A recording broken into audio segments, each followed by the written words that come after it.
जैसे जैसे मेरी उम्र में वृद्धि होती गई, मुझे समझ आता गया कि अगर मैं 300 की घड़ी पहनूं या 30,000 की, दोनों समय एक जैसा ही बताएंगी। मेरे पास 300 रुपए का बैग हो या 30,000 का, इसके अंदर के सामान में कोई परिवर्तन नहीं होगा। मैं 300 गज के मकान में रहूं या 3000 गज के मकान में, तन्हाई का एहसास वही रहेगा। आखिर में मुझे ये भी पता चला कि मैं बिजनेस क्लास में यात्रा करूं या इकोनॉमी क्लास में, अपनी मंजिल पर मैं उसी नियत समय पर ही पहुंचूंगा। इसीलिए अपने बच्चों को बहुत ज्यादा अमीर होने के लिए प्रोत्साहित मत करो, बल्कि उन्हें ये सिखाओ कि वो जिंदगी में खुश कैसे रह सकते हैं। जब वो बड़े हों तो वो चीजों के महत्व को देखें, उनकी कीमत को नहीं।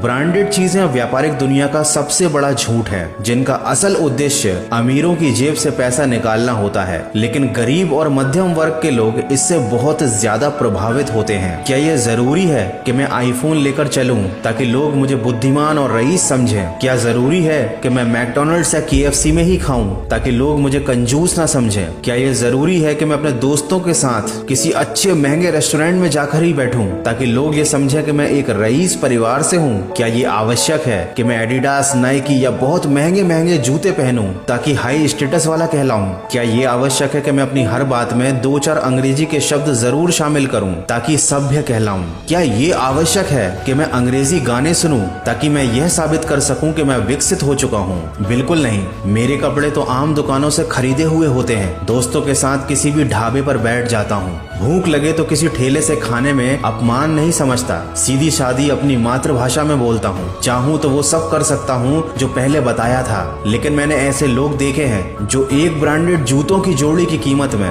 पूरे सप्ताह भर का राशन लेते हैं। मैंने ऐसे परिवार भी देखे हैं जो एक मैकडॉनल्ड के बर्गर की कीमत में सारे घर का अनाज खरीद लेते हैं। बस मैंने यहाँ पर यह रहस्य पाया है कि बहुत सारा पैसा ही सब कुछ नहीं होता। जो लोग किसी की बाहरी हालत को, उसके कपड़ों को, उसके पैसों को देखकर उसकी इज्जत करते हैं, उन्हें अपना इलाज करवाना चाहिए, क्योंकि इंसान की असली कीमत उसकी नैतिकता, उसके व्यवहार, उसके मेल जोल के तरीके और उसकी इंसानियत में छुपी होती है। सूर्यास्त के समय एक बार सूर्य ने पूछा कि मेरी अनुपस्थिति में मेरी जगह कौन कार्य करेगा। समस्त विश्व में सन्नाटा छा गया। किसी के पास कोई उत्तर नहीं था। तभी कोने से एक आवाज आई। दिए ने कहा, मैं करूंगा अपना प्रयास। दोस्तों, सोच में ताकत और चमक होनी चाहिए। इंसान के छोटा या बड़ा होने से फर्क नहीं पड़ता, उसकी सोच बड़ी होनी चाहिए। इसलिए अपने मन के भीतर एक दीप जलाएं और दिखावे की इस दुनिया से दूर जाकर हकीकत में